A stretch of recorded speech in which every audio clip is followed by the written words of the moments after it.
screen. There we go. Okay.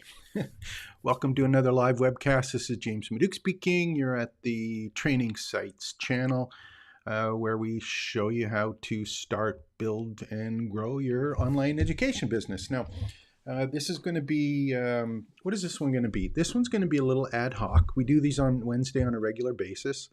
And the thing that's kind of interesting for me as we go through these is these are completely unscripted. So I just kind of rant for an hour. If there's no questions, if there are questions, I'll take those and see how we can apply them specifically to starting, building, and growing your business when it comes to education, teaching people how to do stuff or behave the way they don't already behave online. So getting that out of the way, the other thing just to be aware of, and I'm going to talk about this today, is that the technology part of this is always really frustrating. And there's a whole bunch of different ways that you can go about it or do it. And we're testing out one of them. I'm testing out one of them by myself here. And it gets mucked up a little bit as I'm learning the best way to use it. And I'll go over the different pieces that I am using over the next little while, some of the little technology things. So it's it's kind of interesting just playing around with them, seeing what works, what doesn't work, and trying to find out the one that best suits what I want to do, but more importantly, how people are listening or viewing and learning and how they want to be able to interact with you. So getting out of the way, again, I'm just working through the screen here. I've got a couple neat things. And this is a question that comes up all the time. People say to me, well, I want to do a live webcast, but I don't know how to get started, or like what tools do I use to start it, or what do I need, or what should I talk about? There's tons and tons of different options available. And I kind of think of it this way. Well, actually, let me see if I can pull this up. And I'm going to use my little Stream Deck here is that backwards? Yeah, there we go. I'm using my Stream Deck here, which is a tool for shifting screens back and forth. And let me just lay this out for you. So right now I've got 2 Mac computers on my desk. I have 3 monitors, and there's a new thing with the Mac OS now that's called universal control. So what happens is I have one Bluetooth keyboard there, one Bluetooth keyboard, one Bluetooth mouse, and that keyboard and mouse controls at the same time the MacBook Mini that I have and the MacBook Air that I have. So I can move my mouse across all 3 monitors through 2 computers. You can also drag and drop files from one computer to another one on the screen. And if I'm on one of the monitors that is associated with one of the machines, for example, if my mouse is over on the notebook and I click on the notebook, the keyboard is working on the notebook.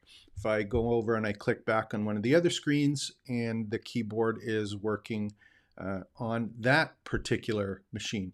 Now, the part that gets confusing is that I could be playing around here and I could have 2 versions of Chrome open, one on one and the other one on the other one. So you've got 2 versions of Chrome.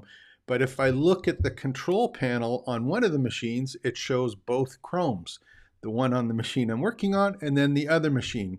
So it's universal control, but it's universal confusion still. Because if I'm doing a live webcast like this and I'm going, okay, great, I want to do the webcast and I want to share my screen. So how do I share my screen? Which screen am I sharing? Which one am I controlling?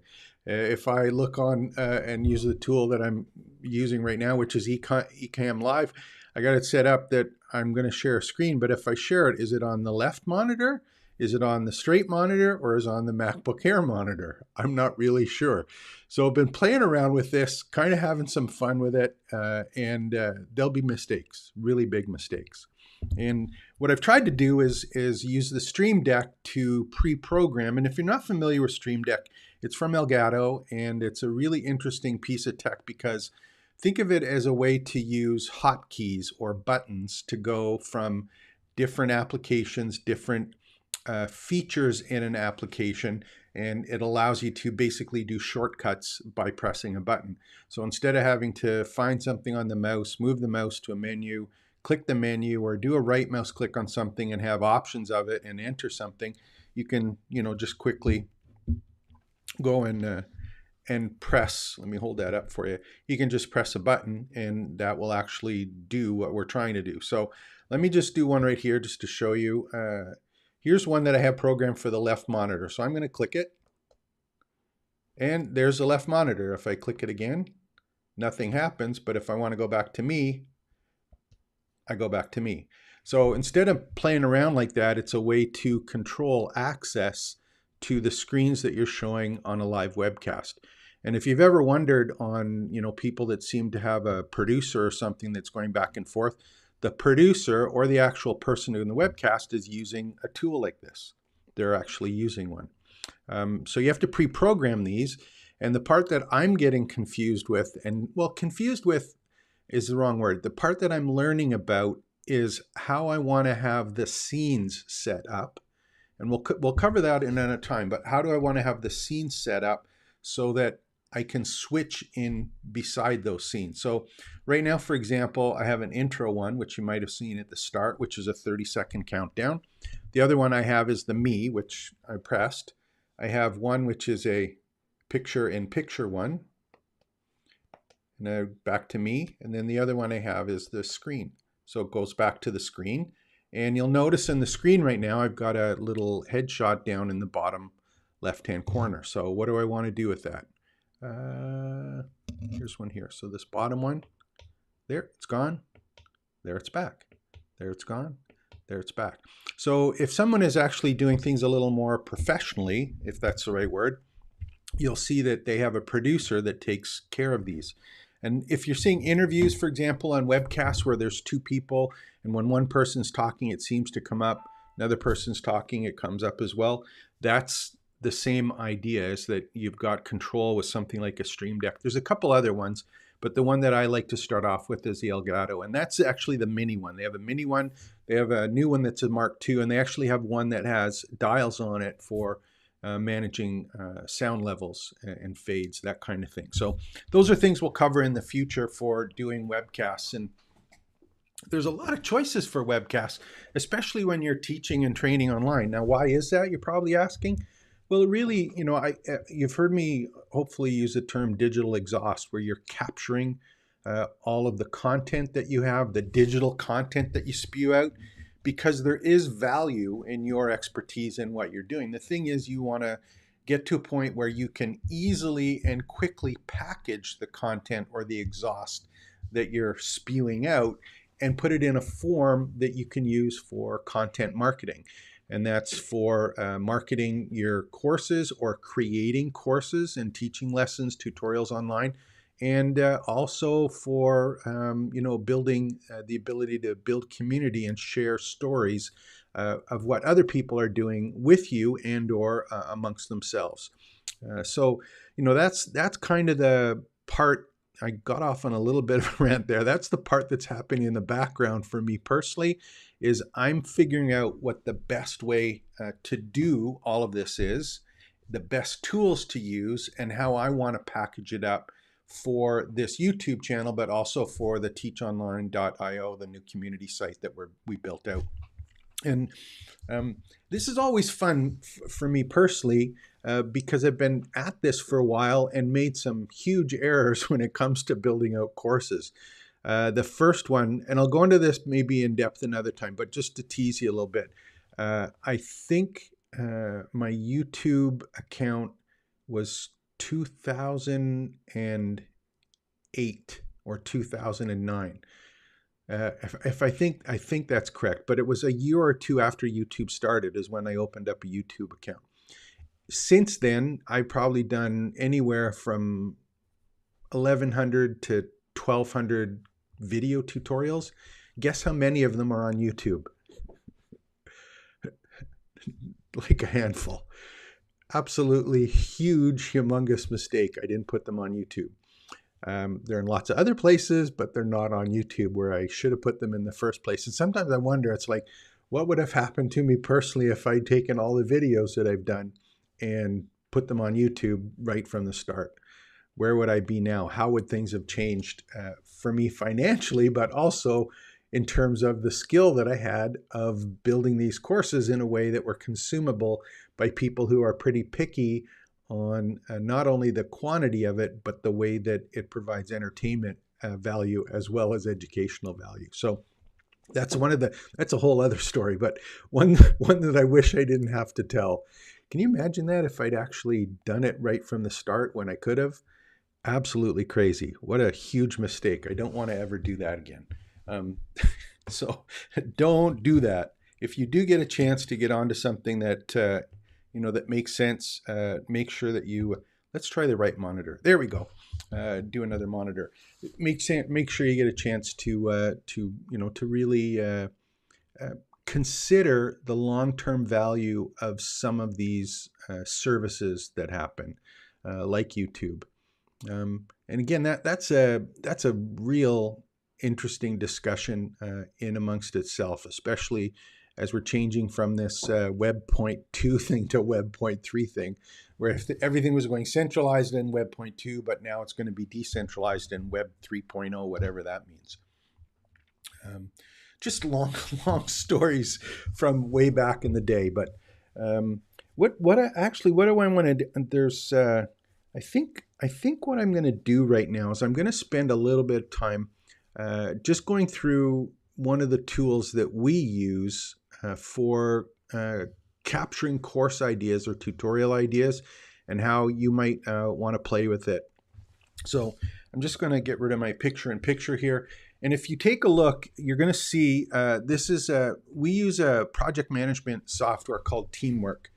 And Teamwork, you may have heard ones like, I think there's Smart Suite now, Notion, ClickUp. There's a whole bunch of them available. There's one out of Ireland, I believe they are, and they're called Teamwork. They just got, I think, $60 or $75 million in funding. And they were designed by an agency who was managing marketing projects. They were a marketing agency, and they didn't have anything to manage the customer relationships they were having. So they actually built the tool. They don't do agency work anymore. They're a software company, and their product is called Teamwork. And that's the one that I use. And the reason that I use that one is they also have a help desk built into it. And again, time for another story.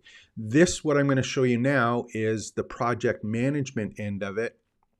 And I'm going to show you what I did for keeping track of the ideas that I get for courses and tutorials.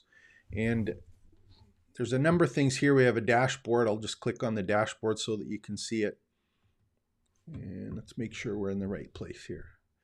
There we go. I'm going to click on the dashboard, and you'll see the dashboard comes up, and it has all of the dates that I've been adding content on the dashboard or when they're due. I've got a list here, which is no folder. Get rid of the folder there. It's got a listing of all of the different ideas that I've come up with and used. The other thing that you'll see here is, if we go up, is I have this board view. And these are, like, I'm not a fancy project management person. What I wanted to do is put this in a way that I could keep track of. I got all of these ideas in my head. I got tons of different ideas, but I don't know how to organize them or to make sure that I'm actually following in some kind of path. So this is the one that I built out. And again, I creatively plagiarized this. This is not my idea. Didn't come up with this board view or this column. I'm just going to show you how I'm using it and why it might be something that you would consider using yourself. So how does it go? The first thing is I've got this idea column. I've got a third-party research column. I've got a YouTube research column. And then I've got course research for ones that are actual courses. And then in production and published.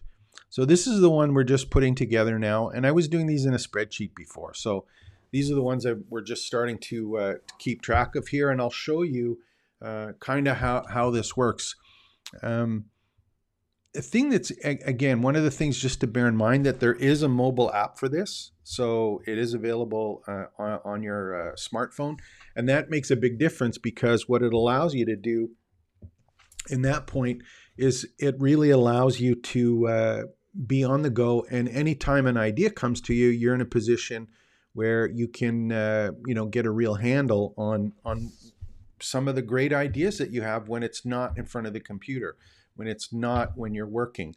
A lot of times people will kind of get flipped out because they're going, oh man, I came up with that idea, I wrote it down on a piece of paper, or I said I'd remember it, but you never do. And that can be really frustrating. So I use the mobile app more than I should. And actually, a little thing that I end up doing is every morning I'll spend an hour on YouTube. And again, creative plagiarization. I get on YouTube, and what I'll do is I'll actually sit through some of the people that I subscribe to, take a look at what they're talking about, and then see how the principles, the ideas, the tips that they're talking about in their market apply to teaching online or building training sites. So whenever I get something like that, what I immediately do is I'll go to my phone, my smartphone, and I'm just going to create a task in the Teach Online Course Ideas project that I'm working on. And then here's an example, right? So right now, just for ideas, 162 of them is what I have. So 162, only one's completed. These are all the ones that I put in. Again, we haven't started filling all of these out. This is something that I'm just working on right now because we were doing it on a spreadsheet before, which was an absolute nightmare, playing around with that. So we'll go back and let me just, there we'll go. Go back to the front monitor, I think it is. Not sure which monitor. We'll open it. This is that one I was telling you about where I'm not really sure which one is which. There we go. That's the front monitor.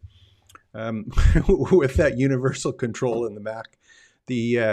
So this is the one that we're working on, and I've got these 162 ideas here, playing around with it, and I'm trying to figure out, okay, which is the one that I should spend some time on. Well, let's take a look at, actually, I'll just open one up. How's that? I'll open one up, and we'll do that to start off with. Let me just scroll up here. There we go.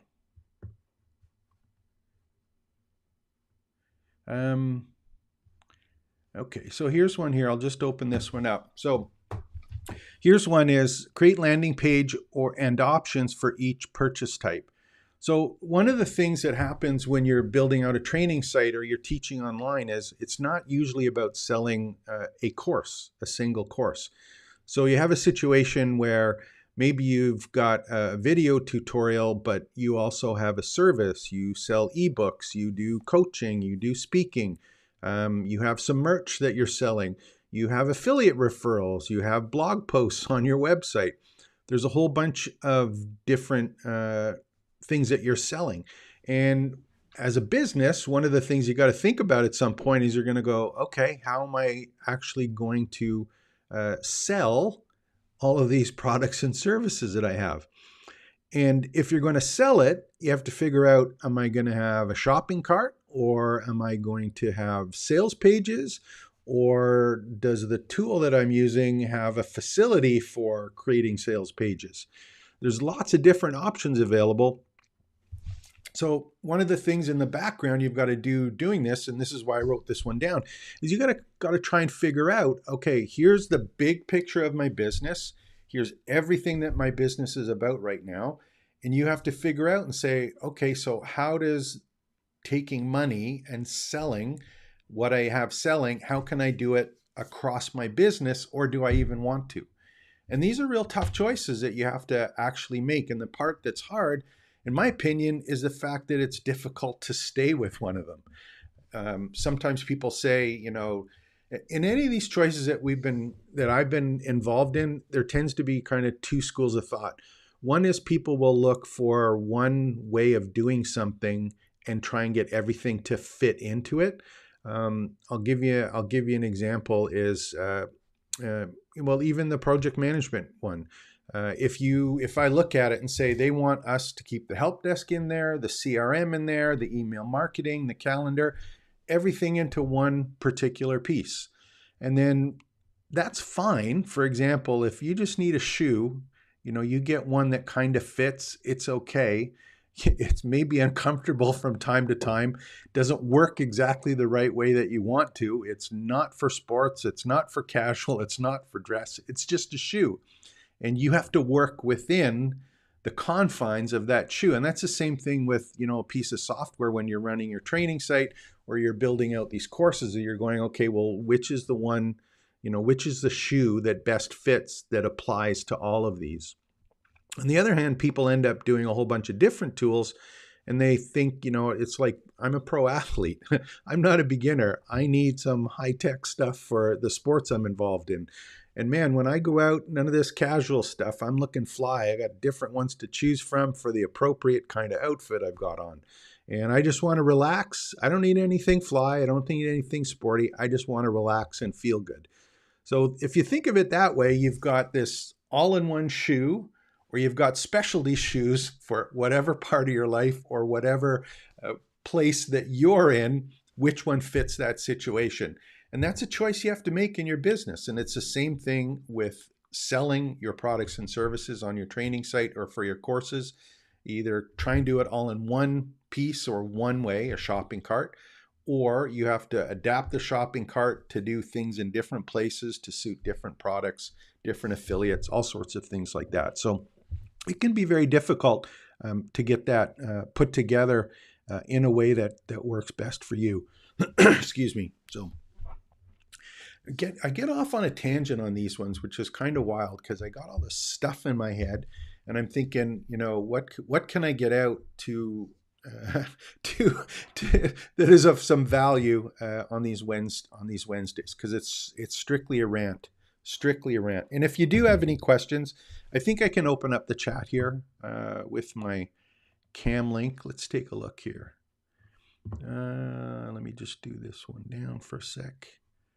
Comments, there we go. I'll move the comments over so I can see them. No comments at this point, but if you do have one, you should be able to just add it in the comments there, and I'll do my best to answer it.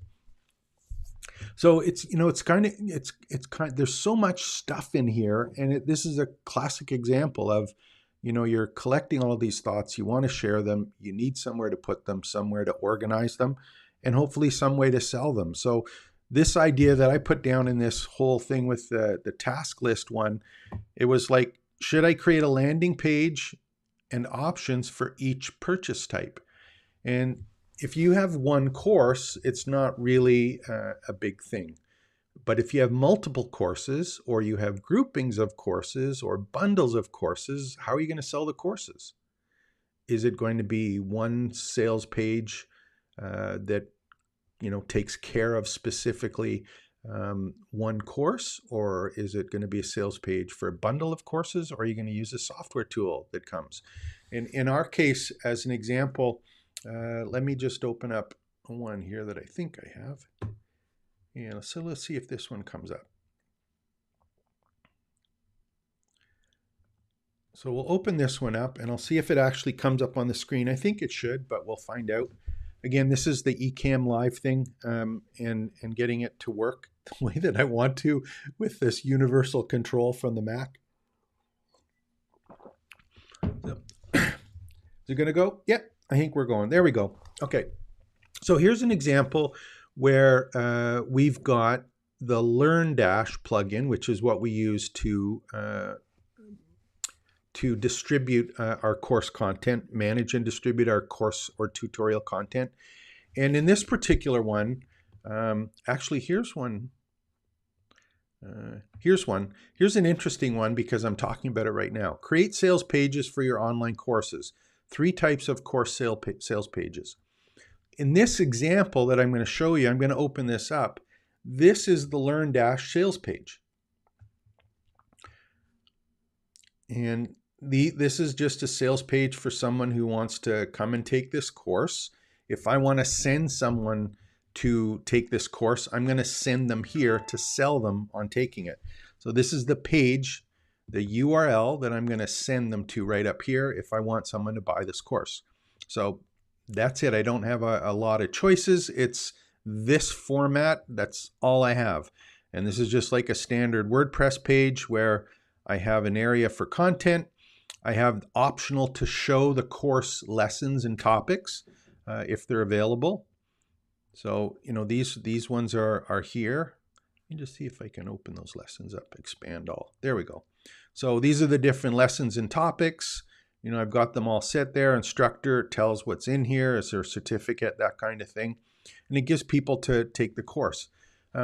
If I have a course that is quite large, other than, 3 videos or 5 videos, maybe it includes coaching. Maybe it includes some additional materials. Is this type of sales page the one that is going to be enough for you to convince someone to pay some money for it? That's a question, isn't it? So you have to kind of think at the start. It's like, am I going to have courses that are more complex that I really need to sell that isn't a traditional sales page? And where am I going to put that? Is it going to be on the software? In this case, LearnDash, their sales page or their course description page?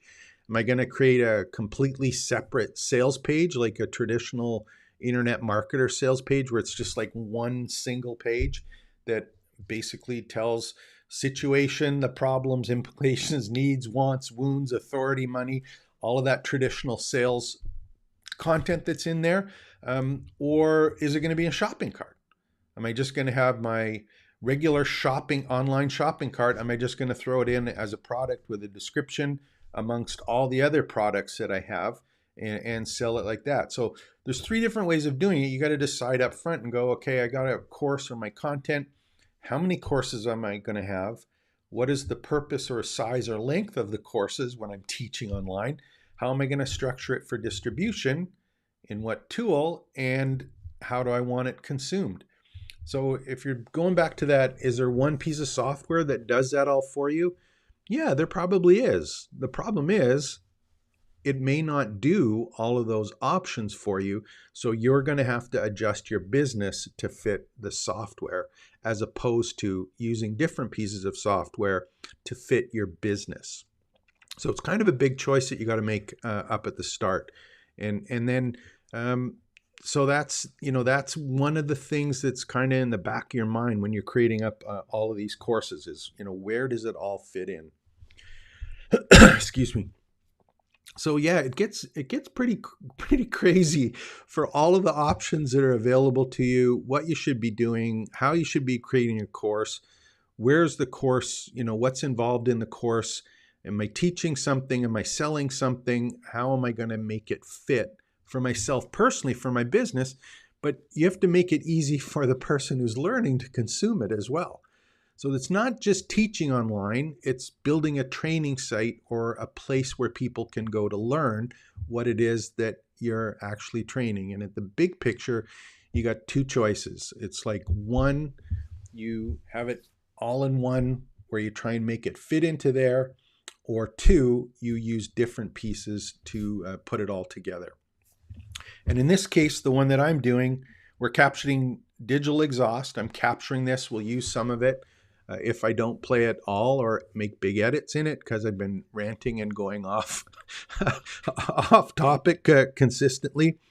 But we're using one called Ecamm Live, which is for Mac only, and that does live webcasts.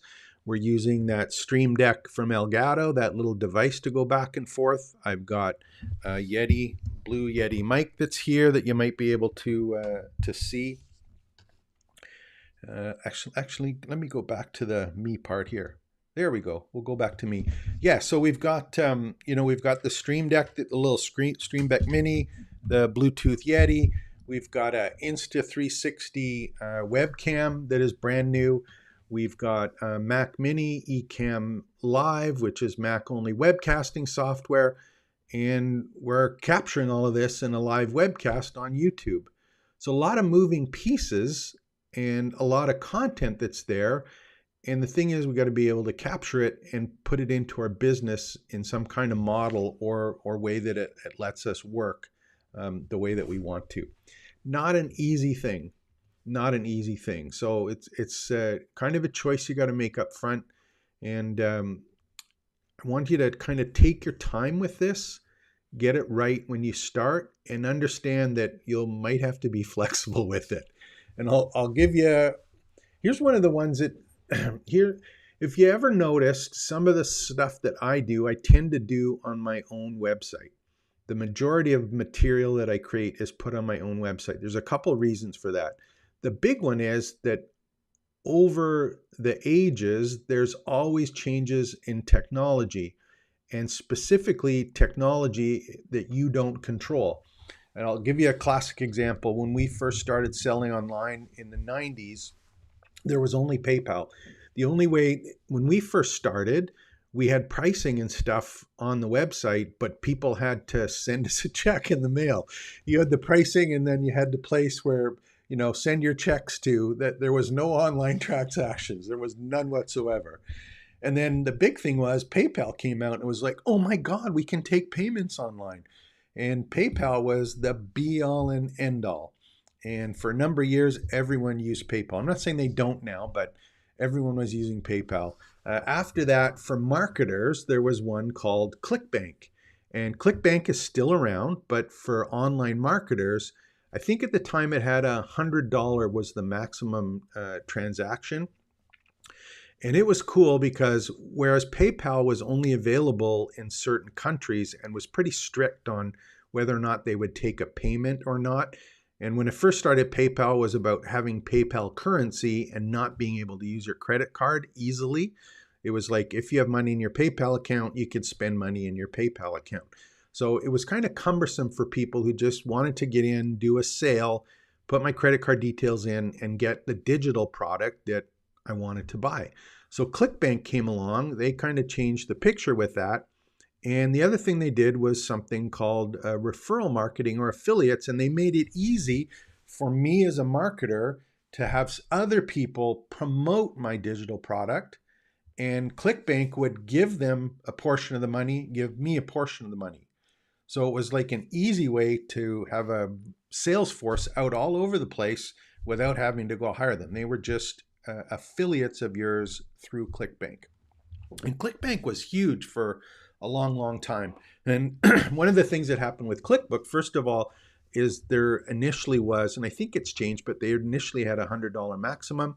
It only sold digital goods. So if you were doing ebooks or courses or tutorials, something like that, you could use it. But it was a little bit limited, right? So what happened was that people wanted to sell bundles, or they wanted to be able to sell multiple products at the same time. And they wanted to be able to sell physical products like coaching and or a physical book getting shipped to people. They had to manage shipping. They had to have billing addresses, shipping addresses. They might want a catalog of, for example, different sizes or different colors, different amounts. So it got a little bit complex. So there was another software company that came out that was called One Shopping Cart. And there's a couple different variations of it, but it was like an early Shopify, if you're familiar with Shopify now. It was like an early Shopify without having the shop. It was a service that you could use that allowed you to create a catalog of your products and or services, physical or digital. And it took care of stuff like the email marketing. You could send messages out. You could take orders for one or multiple things, and you could put it on your website and all of the links on your website, and it would allow people to purchase through One Shopping Cart. And One Shopping Cart worked with PayPal, and it worked with some other credit card companies that worked with One Shopping Cart, and then took the payments. One Shopping Cart, the software, did the transaction in the background. It was all taken care of. So it was another case where we had all of the links, all of our products in One Shopping Cart. Started off on our website. It was there. We went to ClickBank, had to kind of limited there for taking payments. And then the next one was One Shopping Cart, which was a service where we're putting our valuable information, our customer list, our email marketing, our transactions, our subscriptions, all of that stuff was on One Shopping Cart. There was another one called Quick Pay Pro that did some things a little bit differently. It was easier to use. Now, some of those are around, but they're not popular or they don't work well compared to newer versions. And the part that was frustrating for me and why I tend to keep stuff on my own website and why I didn't take advantage of YouTube at the start is just that. Things change, and it ended up that everything we did on ClickBank, well, we went to one shopping cart. It was like, oh, where are all my customers? Or all of the links on my website, I've got to change those and get them updated to the one shopping cart links. All of the emails that I was sending and thank you emails and follow-up emails, I have to manually move them over. It wasn't an easy import, but there was a lot of work in doing that. And again, I had the information up on someone else's server. Someone technically had my valuable assets, my community, my contacts, my transactions, my subscriptions. And if they stopped working, guess what happened? My subscription stopped working. So just think there was like taking checks, there was PayPal, there was ClickBank, there was Quick Pay Pro, there was one shopping cart. Another one that was really popular was Infusionsoft, and all in one situation. It's now called Keep, and there's still lots of valuable customers, but they're tied into that service. If the service goes away, they're stuck. If the service doesn't keep up with the times, they're stuck. If there's any issue with these services that are for the core parts of your business, you can get in trouble. So that's why I tend to put stuff on my own site. Is it a mistake? I'm not sure, but that's a business decision you have to kind of make at the front, right? It's like, what are you going to do with your business in terms of doing the transactions to distribute your learning content, to build your training site, and what do you want to be in control of in terms of your content? And figuring this out at the start can guide you to which of these types of services that you want to end up using. So kind of interesting for me anyway, having been in this a long, long time, to think about which is the way that I want to do this. What are the tools that I want to use? How complicated does it need to be? Where does my business fit in? There's just an awful lot going on that has to be looked at. If it isn't, at the end of the day, you're going to get in some trouble because you're going to be changing back and forth between which is the right tool, which tool should I choose in which situation. And hopefully that's what we'll be able to do in the Teach Online site, is go over these and say, okay, if you say, look, I'm trying to do this, I want to have 10 courses and I want to have coaching with it and a bundle, and I'm going to promote other people. If you kind of build out your situation, there is a stack of tools or a tool or anywhere in between that will work best in your unique situation. The question is, can I speed that process up, or can you guide me on which to choose in my situation? And that's what teachonline.io is for.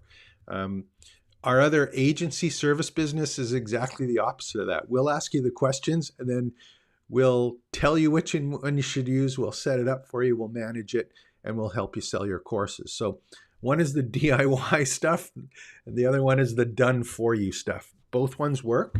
It depends on how much time and technology that you're willing to get on board with. Just like me at the start for doing these live webcasts, with these tools, a little bit different. We muck up a little bit, go back and forth, do mistakes. That's part of the interesting part going forward. Okay, so how long have I been talking? 37 minutes. Holy mackerel, just a rant. My mouth gets thirsty because I'm talking too much. I got a bit of a cold coffee here. Try that out.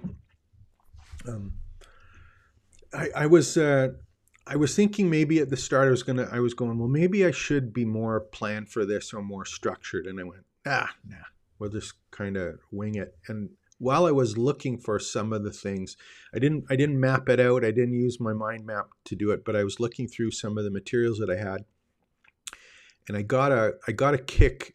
And why I was talking about sales pages is I got a kick. I found some of my sales pages that I had done in the early 2000s, online sales pages.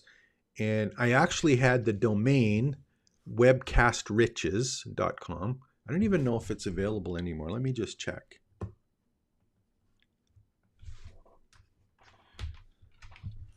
Because I was doing webcast in the early 2000s.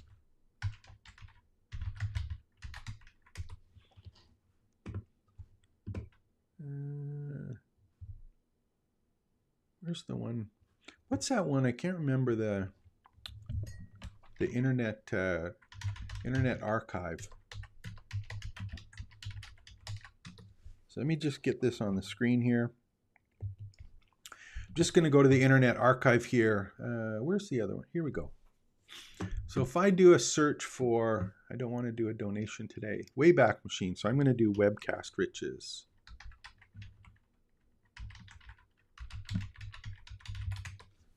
Let's see what happens on this one. The Wayback Machine. Oh, there we go. 2003, that site. I started doing that one. 2003, 2004. I wonder if I can show it.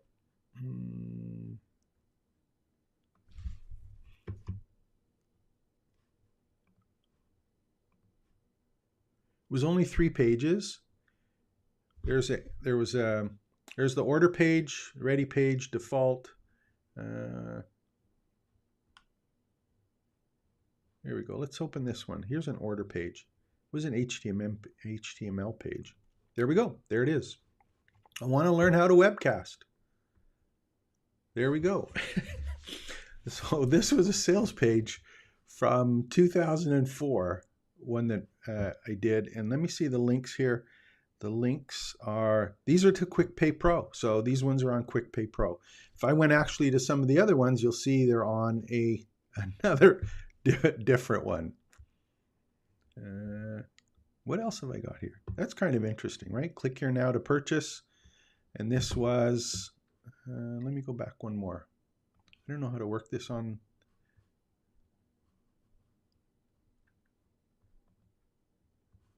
See that was the order page. Here's the actual sales page. So hopefully it'll come up. Where did it go? No, this is a person that bought it. It looks like. Oh, that's 2014. Sorry. So look at the website, 2004. There we go. There's the sales page. At an opt-in, at this point I had 400 training videos were done. That was in 2004. So that's what a sales page looked like at the time. So these were sales pages. We were selling one course, one sales page. But what happens if you have 30 courses or 40 courses? Do you have a sales page for each course? Do they look like this? Do you take this content and put it into the LearnDash one that we just looked at? So kind of interesting going back and taking a look at these and seeing how things have not really changed. Everyone likes to think they change, but they don't. It's fundamentals. It's like I have great quality content. I got to be able to sell it or present it in a way that people pull out their pocket, pull out their credit card, and they purchase. And the part that glues that all together is how you structure your business, which is fun. So I'm going to play around with this more. I think we'll take a look at these and look at this. Look at the guy with no hair. Well, dark hair anyway. So that was 2004, July 2nd, 2004. Long, long time ago. But if you look at these, if you ever go back to these, you'll see the structure of the sales page is identical today as it was then, 2004, 2003. So that's that's a little bit crazy when you take a look at it. Sales pages, opt-ins, all sorts of extra stuff like that. Pretty funny. What time is it? 1:43. I think what I'm going to do here, I don't know if I'm going to keep this up. I did it as a live one. I'm not sure that I'm going to keep it up, or maybe I'll just cut it into pieces so you get a laugh at it. I think there's value though in taking a look at some of these sales pages. So I'm going to spend some more time on them actually, and go back to them and see, is it something that, that makes sense for me to really spend some time with. So that's going to be the fun part. I'm going to be able to go and look at this and go, hey, I can reuse some of this, or I was selling it for that much, or how did we do this, or how did we structure this, or what happened after that, or where did they go? Were there things for marketing my business that were in the glory days of internet marketing? Are those things that we can still use today? And there's a classic example of a domain name that I should have kept. webcastriches.com would have been a really good one to keep. You do stupid things over the years other than not keep your YouTube active. But I had one of the domains I had was buildmylist.com that I got rid of. I sold for a bunch of money, but I should have kept it. It's fun to go back and look at these things and see how it would have changed if you would have kept on a certain track. But unfortunately, you have to pick a track and follow it. And you don't know if it's the right one until you actually follow it for a little while. And the thing is that most people, and myself included, a lot of times it's like you don't wait enough on the one track. There's a fine line between waiting too long and not waiting enough. And it's been my experience going over is that, it's one thing to say, look, I'm going to have one track and focus on that track. And if in the meantime, there are some other smaller tracks that don't require your time, energy, and effort that can support that main track, like a side track as opposed to a main track. If you do have that support system, it makes staying on the main track a lot easier for a longer period of time to learn if it's going to where you want to go. And you can control that, of course. It's up to you. It just gives you a little bit more time to figure out if it's the one that fits you best for terms of your passion, but is also the track where the people are at the end, the people you want to teach, the people that you want to be able to share your experience with. You got to make sure there's a destination there and they're waiting, because the worst thing you want to do is follow that track and no one be at the station or at least on that track moving forward. So what's going to happen now? What do I got here? I don't know, just been ranting for 45 minutes, it looks like. So I think I'll bring it in for landing. I'm not sure I'm actually going to show this as a live one. It's kind of embarrassing because it's so unstructured, but I might keep it on anyway, just for fun. But what I will do is I will take pieces of this one and put them as shorts and capturing digital exhaust and converting it into content. So we'll put those up and maybe take some clips from it and use it, some short ones. But hope you enjoyed it. Again, I might package it up. I might not package it up. I might use the content in terms of the text. We'll see. And stay tuned next week. And if you do have questions for next week, don't be afraid to come on the teachonline.io site. Get in there, poke around a little bit. It's free to join and ask questions there, and I'll make sure that I take a look at them next week when we start again. So take care, expect the best, and we'll be back next week.